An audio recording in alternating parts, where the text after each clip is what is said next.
September 12, 1948, 10:15 a.m., Flagstaff, Arizona. 3 Navajo women joined a Catholic service retreat after a press event. Their names were Martha Begay, 27, Ruth Begay, 24, and Lena Begay, 22. They were seen walking behind a parish annex. They never came home. Records say they left voluntarily. Family says that is false. What happened to them? 40 years later, on June 5, 1988, 3:40 p.m., in Phoenix, one small mistake inside a church will reopen everything. It starts with a prayer card and a limp. It ends somewhere no one expects. Watch the doorway. Jonah Begay was 32 in 1948.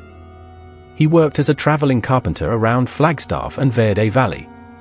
He held on to one thing from home: a turquoise pendant that his father had crafted. That pendant and a folded newspaper were his routine. The clipping showed Martha, Ruth, and Lena on chapel steps after a church photo call. A priest stood behind them, blurred but present. The day they vanished, a diocesan visitor praised service and discipline. Photographers staged children and adults for a row of smiling shots. The Order of St. Isidore invited volunteers to a work prayer day at a retreat near Camp Verde. The press left at noon. By sunset, no one in Flagstaff had seen the 3 sisters.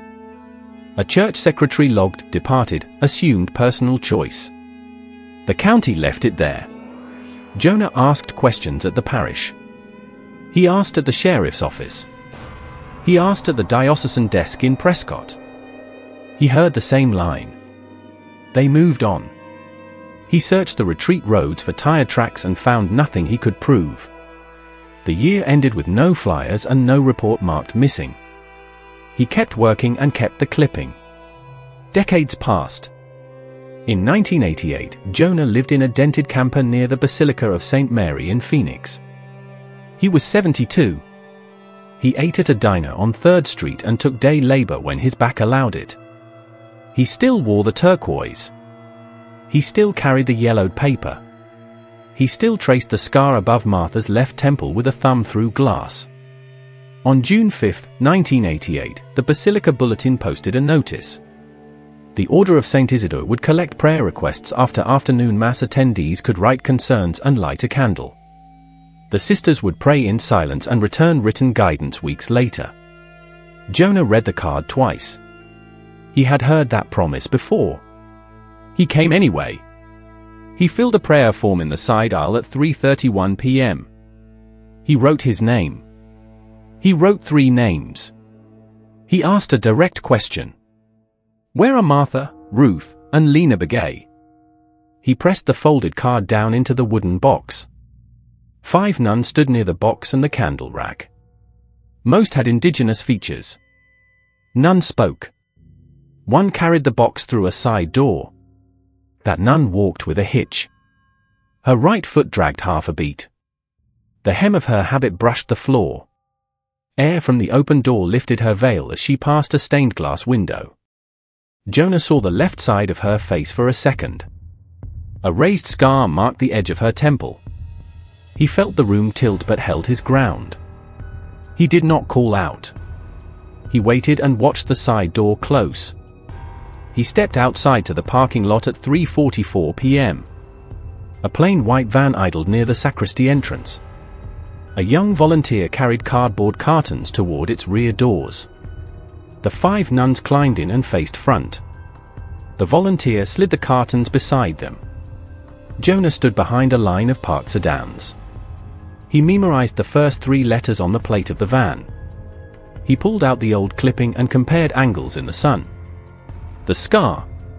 The way Martha's mouth held the lower lip. The set of the shoulders after the shoulder sprain years earlier. He told himself to breathe and to keep his feet moving. He started his camper. He did not turn on the radio. He did not check the gas gauge. He drove after the van and kept 3 car lengths back. The van left downtown and took I-17 north. The freeway heat shimmered. Jonah stayed behind a green pickup to avoid notice. The van exited toward Camp Verde after a long climb. It passed a hand-painted sign near a gravel road. Private retreat. A chain-link fence surrounded low adobe buildings. Prayer flags flapped along the perimeter in rows. A small guard hut stood by a sliding gate. A young native man stepped out of the hut and looked over the road. He opened the gate after a short radio call. The van rolled in. The gate closed. Jonah parked in dirt behind creosote brush and waited. He took the turquoise in his hand and let it rest against his palm. He pulled a wooden cigar box from a cabinet under the sink. Inside were 3 things: the clipping, a pencil drawing of his sisters on steps, and a second leather cord for the pendant.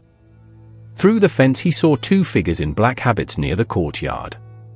One held the other. A man in street clothes motioned them inside with a flat palm. Jonah watched the hut again. The guard looked bored, then cautious, then bored again. Jonah slid from the camper and walked the shoulder toward the hut. He raised open hands. He said his name. He said the 3 names that mattered. He asked for the order's superior in Prescott. The guard said nothing at first. His eyes dropped to the turquoise. He exhaled, then spoke low. He gave a street name in Prescott and told Jonah to leave and not come back to the fence. Jonah turned without arguing. He drove west toward Prescott and pulled up to a small adobe house on a residential road. The front door pushed open under his knuckle. Dirt streaks led to the back and down stone steps.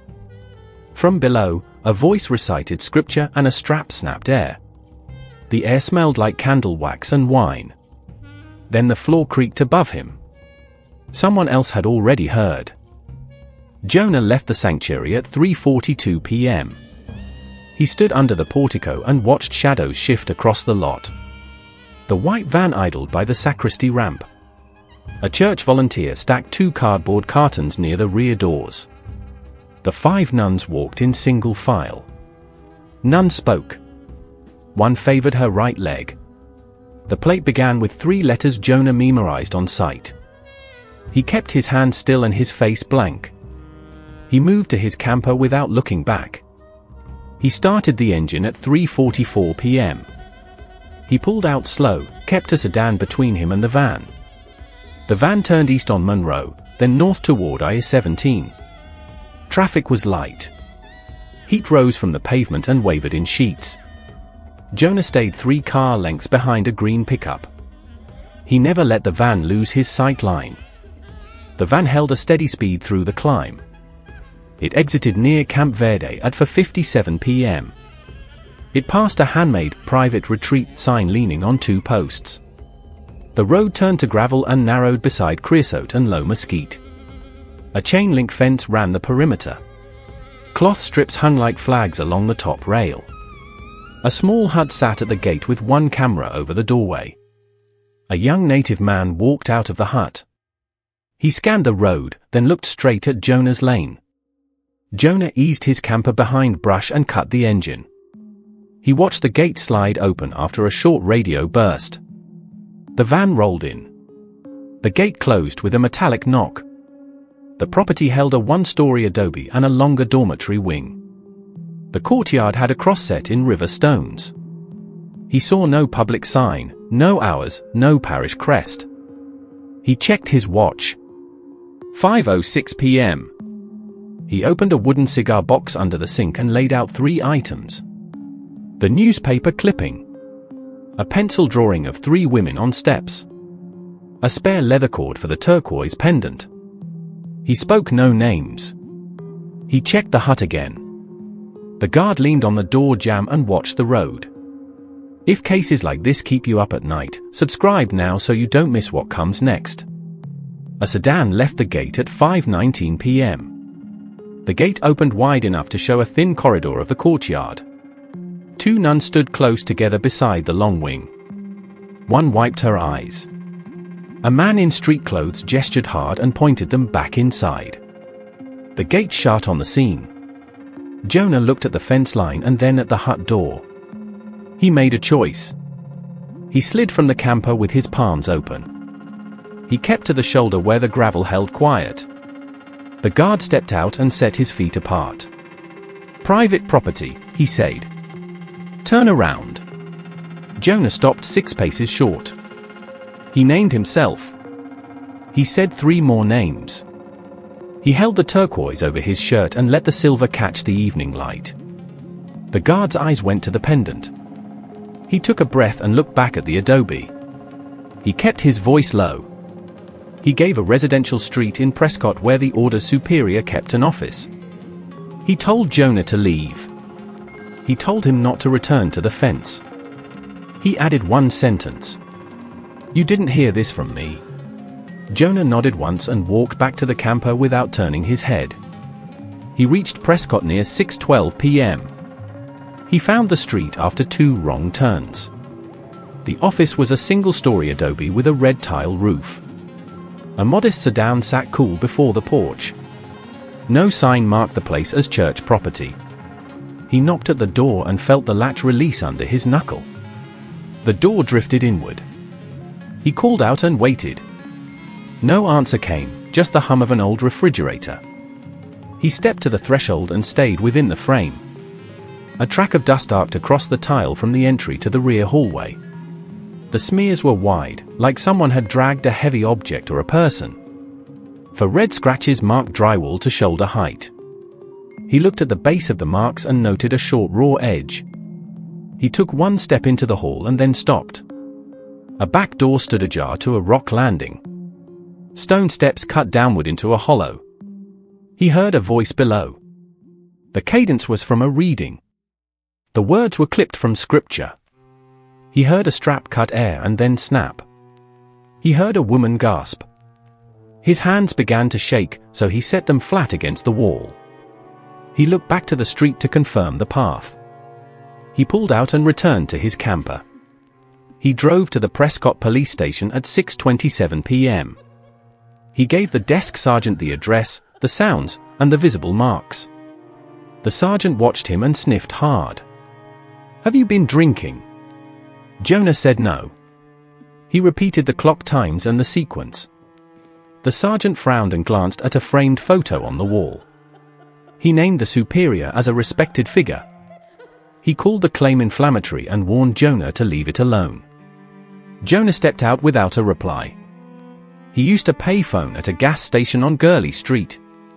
He dialed a number he had guarded for 20 years. Dr. Daniel Crowell answered on the 3rd ring. Daniel said he could be there in 15 minutes. Jonah hung up and watched the red tile roof across the lot. He checked the second hand on his watch and counted slowly to 60 twice. He walked back to the adobe and listened again. Someone else was now moving upstairs. Jonah waited at the adobe house and kept the address in view. At 6:44 p.m., a sedan eased to the curb. Dr. Daniel Crowell stepped out with a canvas field bag. He had driven from Flagstaff after Jonah's call. He shook Jonah's hand once and went silent. They crossed to the porch and listened. No street noise covered the sounds below. A voice read clipped scripture. A strap cracked air. A woman exhaled through pain. Daniel's face went still. They backed away and used the pay phone again. Daniel called his cousin, Lieutenant Joe Chi, Navajo Nation Police. He gave the address, the timeline, and the sounds. He stated a possible victim of Navajo descent. He asked for immediate response. Joe said he was en route with a small team and an unmarked SUV. He requested they stay out of sight until units arrived. At 7:06 p.m., 2 men in white linen garments came through the back door. They supported a woman in a black habit between them. Her feet dragged. Dark streaks stained the front of her habit and the sleeves of the men. The men moved toward the sedan. Jonah and Daniel stayed behind a hedge line and watched for units. Sirens rose from Gurley Street and turned onto the block. 2 marked NNPD units and 1 unmarked SUV stopped across the house. Lieutenant Chi stepped out first and scanned the yard. He ordered the men to stop where they stood. He called for the woman to be placed on the porch bench. The men hesitated and then lowered her to the seat. She could not hold her head up. The porch light hit the left side of her face. A raised scar ran along her temple. Jonah moved to the steps with his hands open. He stated his name and the woman's name. Martha Begay. Her eyes tried to focus. Her lips formed the word Jonah. The porch went quiet for 1 second. Lieutenant Chi nodded to the nearest officer and directed EMS to advance. A Santa Fe-style ambulance rolled to the curb at 7:12 p.m. Paramedics started fluids and checked airway and pulse. An officer draped a light blanket around her shoulders. The householder stepped out in civilian clothes. He identified himself as the order superior. He asserted religious privilege and claimed a discipline room used for penance. He said the woman had fainted during prayer. Lieutenant Chi read a short statement on exigent circumstances. He advised the superior that a possible felony assault and false imprisonment were under investigation. He instructed 2 officers to secure the rear steps and the cellar. He requested Prescott police respond to the scene. Prescott officers arrived at 7:21 p.m. The desk sergeant from earlier stiffened when he saw Jonah. He glanced at the superior, then at the NNPD patch. He kept his comments short and deferred entry to the NNPD lead. A joint team used a handheld lamp and descended the stone steps. They called out each room. They cleared the chamber in 3 minutes and returned with a canvas bag, a leather strap, and a ledger. The team photographed the room. The inventory listed a large statue, a candle rack, glass flagons of sacramental wine, and a wooden kneeler. A plastic tub held bundles of prayer cards in rubber bands. Several cards had notes in red pencil. Others showed imprints from a ruled undersheet. No phones or recorders were visible. One shelf held a cloth bundle containing sprigs of sage and a small rattle. A second shelf held a cork bottle of clear spirit and 3 ceramic bowls. Lieutenant Chi opened the ledger at the porch table. The entries ran by date, parish, and topic. The left columns listed initials of nuns on duty. The right columns listed requested outcomes. Several entries showed RL beside the response line. The dates ranged from 1971 to last week. Jonah pointed to the initials and said 2 names. Ruth and Lena. He asked no further questions and stepped back. Paramedics cleaned superficial lacerations and applied dressings. They documented linear marks on arms and legs. They noted moderate dehydration and the smell of strong wine. They transferred the woman to a gurney and moved her to the ambulance. She spoke 3 sentences. She identified as Martha Begay. She revoked any religious vow as of this moment. She consented to treatment and to speaking with investigators. The superior watched the transport leave and then tried to enter the house. Prescott officers blocked the door. NNPD officers escorted him to the curb. Lieutenant Chi advised him he was detained pending a search warrant for the premises. The superior raised his voice and said the prayer cards were sacred material. He claimed all writing came from divine instruction. He denied the use of force. He said alcohol is part of the rite. He stopped speaking when an officer activated a body camera 2 feet from his face. The joint team recovered a key ring from a side table. One key opened a metal file cabinet. Inside were donor lists, bank slips for deposits in cartonwood, and typed letters to parish administrators. Several letters described return guidance windows of 3 to 5 weeks. One folder labeled Retreat 1948 contained a faded photograph. 3 women sat on steps. A priest stood behind them, clear and centered. Daniel looked at Jonah and said nothing. Lieutenant Chi placed the photograph in an evidence sleeve. He called for a judge on the night docket. He requested a telephonic warrant to seize the ledger, prayer cards, and donor files. He also requested a second warrant for the fenced property near Camp Verde. He cited the probable cause from the cellar and from the witness identification. Jonah stood on the sidewalk and watched the porch light burn. He held the turquoise pendant in his fist and counted his breaths. He kept his eyes on the ledger until it went into the evidence bag. He asked one question. Were the initials enough to find Ruth and Lena alive? Martha arrived at Flagstaff Medical Center at 7:46 p.m. A trauma nurse recorded vital signs and noted linear injuries. The intake sheet listed dehydration, elevated heart rate, and the smell of fortified wine. Lieutenant Joe Chi requested a quiet room for interview. A hospital recorder captured time and speakers. Martha identified herself by full name and date of birth. She stated she revoked all religious vows. She consented to provide a statement and to a full forensic exam. Her account was direct and specific. The Order of St. Isidore required indigenous nuns to drink before receiving guidance. She named the cellar as a punishment room. She described leather straps and kneeling boards. She said white nuns were never struck. She reported that written answers to prayer cards were assembled from prompts. She said senior sisters drafted model replies. She said the initials RL marked edits by Ruth and Lena. She believed both were alive at Camp Verde. She asked about finances. Martha described envelopes from parishes and private donors. She described monthly runs to a Cartonwood post office box. She named a treasurer and gave a ledger nickname used in-house. She recalled the term windows, meaning promised turnaround in 3 to 5 weeks. She named 2 parishes in Phoenix and 1 in Sedona as high-volume sources. She said the superior praised strong effects on donors after the 1948 photo session. At 8:32 p.m., Jonah and Dr. Daniel Crowell joined the interview. They confirmed the 1948 photograph taken from the Prescott file cabinet. Jonah displayed the drawing he had carried for 40 years. Martha identified each sister and a small scar visible on her own temple. She then asked for water and a short break. A nurse changed dressings and checked for flow. She returned consent for a second segment. She called the Yavapai County night judge at 8:55 p.m. He documented exigent factors and the cellar contents. He requested a telephonic warrant for the Prescott address. He also requested a second warrant for the Camp Verde enclosure.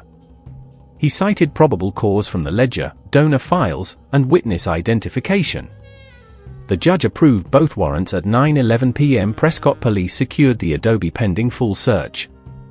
NNPD coordinated with Arizona DPS for the Camp Verde entry.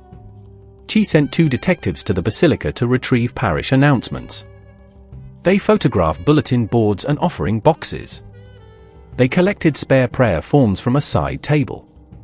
Timestamps and paper stock matched items from the cellar. A detective called the Cartonwood postmaster about the listed box. The box was paid in cash for decades. A forwarding notice existed to a Sedona drop for holiday periods. At 9:37 p.m., investigators opened the seized Prescott file with a new warrant. They inventoried donor lists, deposit slips, and typed letters. One folder held Retreat 1948 and several contact cards. The reverse of the 1948 photo carried a handwritten note. It read, "Begay Sisters, High Response." The handwriting matched letters to parishes found in the same drawer. Officers flagged the file for immediate forensic comparison. Martha resumed at 9:58 p.m. She described how requests were triaged. She said a sorter grouped cards by topic and urgency. She said a senior sister drafted an outline for each group. A junior sister copied the outline into individualized replies. The windows clerk stamped dates for expected return. The ledger tracked initials for responsibility and tone. The initials RL appeared when replies required firm assurance. She said RL meant Ruth and Lena worked that shift together. She asked about the Camp Verde layout. Martha drew a quick floor plan from memory. She marked a room called the writing shop. She marked a locked closet inside it. She said the closet contained the forms, which were sentence starters and closing lines. She said the closet also held stamps, parish seals, and matching pens. She warned that the superior might try to purge the room after the Prescott search. The joint team staged near Camp Verde at 10:26 p.m. DPS units cut the road in both directions. An assistant U.S. attorney rode along to observe. The gate guard from earlier stepped out and froze when he saw badges. He raised both hands and pointed to the office. Officers separated him and secured the radio. Chi read the warrant at the gate. An entry team moved inside. They secured the courtyard and the long wing. Within minutes they reached the east side room. The painted sign over the door read, "Scriptorium." The closet held binders of templates, parish seals, and ink pads. A back shelf held numbered trays of prayer cards. Several cards had carbon imprints showing donor phrases. A rolling cart held a ledger open to last week. The initials RL appeared 5 times on the same page. A portable stamp matched the Sedona parish seal found in Prescott. Officers called out 2 names and waited. Ruth and Lena did not answer. A door at the end of the corridor was locked from outside. A muffled voice called for water and asked for the time. An officer checked the handle and looked to Chi for a nod. What they opened next would test every timeline Martha had given. The officer turned the key at 10:41 p.m. The door swung inward to a narrow utility room. 2 cots sat against the wall. Fluorescent light hummed. A stainless sink dripped in a steady rhythm. A woman in a black habit stood first, bracing herself on the cot frame. "Ruth Begay," she said, voice low but clear. A second woman sat up slow. "Lena Begay," she added. Both were thin and unsteady. Lieutenant Joe Chi stepped in with a medic. He identified himself and the team. He asked if they could walk. He asked about pain and orientation. Ruth nodded and stood without help. Lena asked for water. The medic handed 2 sealed bottles. Both drank in short pulls. The medic checked pupils, pulse, and temperature. He recorded a mild fever in Lena. He noted bruising on forearms and calves. He logged the findings and stepped back. Chi asked if anyone else was inside the wing. Ruth said the rest were in dorm rooms to the west. She said the superior had ordered the east corridor locked until tomorrow. She said their shift ended at 8 p.m., but they were told to reflect. She looked at the writing shop door and said one sentence. "Do not leave him alone with those cards." Officers guided Ruth and Lena into the hall while the entry team cleared adjacent rooms. 2 more nuns were found in open cells, sitting on bunks and silent. They showed no injuries. They declined medical help and asked to speak to counsel. An officer remained at their doors. The search continued room by room, left then right, until the corridor ended in a fire door. Chi walked Ruth and Lena to the courtyard at 10:52 p.m. The guard from the gate sat on a bench under watch. He kept his eyes on the gravel. Chi asked Ruth about the RL initials. She confirmed they stood for Ruth and Lena. She said those initials marked late-hour shifts when they copied model replies for volume. She said they learned to anticipate donor preferences from old replies. She said they wrote quickly to avoid the discipline room. Detectives photographed the scriptorium. They bagged the binders, stamps, and ink pads. They logged trays of prayer cards by number. A portable Windows stamp rested near the ledger. The last impression read last week's date. A cardboard banker's box sat under the table. Inside were envelopes with parish return addresses. Several held cashier's checks. Others had cash bound by paper bands. Each envelope carried a topic code and parish initials. A desk drawer held a Retreat 1948 folder like the one in Prescott. This copy had a typed cover sheet. Special project, high response candidates. In the packet was the same photograph on heavier stock. The reverse contained a second note. Temple scar, distinct. The handwriting matched the Prescott note by long G tails and slanted S. A second drawer held correspondence with parish offices. One letter gave guidance on framing outcomes for donors.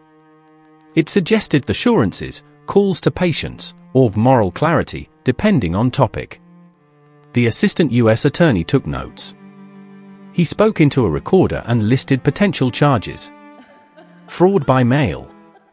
Conspiracy. Unlawful restraint. Assault. He said civil exposure was likely. Title 6 and Section 1983 would be reviewed with state partners. He advised securing bank records in Cartonwood and Sedona. He requested a preservation letter to the diocese for all internal communications. At 11:19 p.m., paramedics evaluated Ruth and Lena in the courtyard. Ruth's vitals were stable. Lena's blood pressure sat low. Both consented to transport to Flagstaff Medical Center. She told them Martha was alive and under care. He asked for any remaining victims. Ruth said some sisters had transferred out over the years. She said 2 white sisters handled finance and were not present tonight. She gave names and an estimated schedule. An officer approached with a small metal key box. Inside were labeled keys and a folded index card. The card listed lockers by number and initial. 2 lockers matched to R and L. Inside Ruth's locker were 2 pens, a pocket diary, and a slip with the Cartonwood P.O. box. Inside Lena's locker were prayer card rubbings and 3 sample closings on lined paper. The language matched replies in the trays. Detectives collected the duckbill stapler from the scriptorium. Its staples matched the width on several parish bundles. They found a jar of clear liquid in the closet. It tested positive for high-proof alcohol on a field strip. The assistant U.S. attorney noted the cellar evidence in Prescott. He said the combination suggested a pattern, not an isolated act. He asked for a timeline chart by morning. Chi ordered the superior and his 2 aides detained. He read rights on the porch at 11:33 p.m. The superior attempted to invoke sanctuary. The assistant U.S. attorney replied that warrants were valid and ongoing. Officers placed all 3 in separate vehicles. Chi briefed DPS on scene preservation. He noted inventory gaps and requested overnight guards. By midnight, the courtyard fell quiet. 2 officers photographed the prayer flags and fence line. They documented camera positions and wiring. They bagged the gate radio for prints. A second team marked tire impressions from the van near the dorm wing. They lifted 2 clear shoe prints from dust by the office door. They matched the linen garment soles seen earlier at Prescott. Jonah received the call at 12:08 a.m. He listened as Daniel read a short summary. All 3 sisters were alive. He exhaled once and said nothing else. He asked only one question. What did the ledger show under the week they vanished in 1948? By 12:34 a.m., Ruth and Lena were on the road to Flagstaff Medical Center. Jonah arrived at 1:07 a.m. and waited outside triage. Lieutenant Joe Chi briefed him in a side corridor. The scriptorium held templates, stamps, and donor trays. The closet matched Martha's drawing. The initials RL appeared 5 times last week. The ledger also listed an old entry from September 1948. It recorded special transfer, 3 candidates, photo complete. At 1:28 a.m., hospital staff wheeled Martha into a quiet room. Ruth and Lena came in next. A nurse set chairs and closed the door. No cameras were allowed inside. Jonah stood, showed the turquoise pendant, and unfolded his drawing. He named each sister without raising his voice. The charge nurse logged the time and noted stable vitals. She restricted visitors to family and investigators. By 2 a.m., the joint team finished its first inventory at Camp Verde. The assistant U.S. attorney logged probable charges: mail fraud, conspiracy, unlawful restraint, and assault. He flagged potential civil claims under Title 6 and Section 1983. He asked DPS to draft a preservation order for diocesan communications. He asked Cartonwood and Sedona banks for emergency holds on related accounts. He directed a subpoena for the Sedona parish seal history. At 3:11 a.m., Prescott officers completed the cellar search with the signed warrant. They sealed wine flagons and bagged the leather strap. They marked the kneeler for transfer. They collected a cloth packet with sage and a small rattle. They logged a second ledger and a handheld embosser. The superior and 2 aides sat in separate rooms with counsel requests recorded. Body cameras captured all interactions. Shortly after dawn, Lieutenant Chi took Martha's supplemental statement. She named the sorter, the windows clerk, and the treasurer. She gave a schedule by day for the writing shop. She confirmed that White sisters handled finance, not discipline. She affirmed that discipline meant strikes with leather straps. She said alcohol came before receiving guidance. She said the superior called it preparation. Her phrasing stayed plain and specific. Ruth provided a clear workflow for the tray system. She mapped topics to sample closings. She identified 3 assurance forms used most often. She said donors often wrote their desired outcome on cards. She said the writing shop matched tone and returned letters by the promised window. She said corrections were rare when the outline matched donor words. Lena described the locked closet and the spare seals. She said they held duplicates for parishes across the state. She explained how the scriptorium logged stock and ink. She gave the name of a stationery supplier in Phoenix. She also described the East Corridor order to reflect. She said it meant wait in silence after shifts. She said the order grew stricter when letters piled up. The Yavapai County Attorney's Office accepted the case at 9:40 a.m. The Arizona Attorney General opened a joint task force with NNPD and DPS. The U.S. Postal Inspection Service joined for the mail fraud angle. A victim liaison team set up at the hospital. They offered civil counsel referrals and trauma services. The diocese received a preservation letter before noon. Detectives interviewed the gate guard again. He repeated the directions he gave Jonah. He said he recognized the pendant's craft work. He said it made him listen. He described orders to keep visitors outside the fence. He conceded that he heard crying the previous month. He said he blamed wind through the wing at the time. He signed his statement and asked for protection. At 1:15 p.m., officers inventoried a banker's box labeled X48 at Camp Verde. Inside were older cards and a thin correspondence bundle. 3 sealed letters dated 1949 were stamped but never mailed. The addressees were donors in Phoenix and Prescott. The handwriting matched the scriptorium models. The content was not read on scene. The box went to evidence with a chain of custody form. By late afternoon, hospital physicians cleared Martha, Ruth, and Lena for short interviews. Jonah sat nearby but stayed silent during recording. The sisters confirmed the 1948 photo event in Flagstaff. They described how a visiting priest singled them out. They said guardians ushered them to a private room after the photographers left. They said they were driven to a retreat the same night. They said no one asked for consent for a transfer. They were adults, but the order held their papers. The county opened a public tip line at 5:02 p.m. Parishes were asked to review old prayer card programs. Donors were asked to keep any letters for pickup. The diocese issued a short statement promising cooperation. No one disputed the existence of the writing shop. The Superior's Council called it a misunderstanding of cloister practice. The term did not match the room inventory. As evening fell, Daniel brought Jonah a paper cup of coffee. Jonah asked one question. How many parishes used the Windows timeline? Daniel said the ledger listed dozens. He pointed at the turquoise pendant and the folded drawing but said nothing else. The camera held on the door of the sisters' room. It did not open.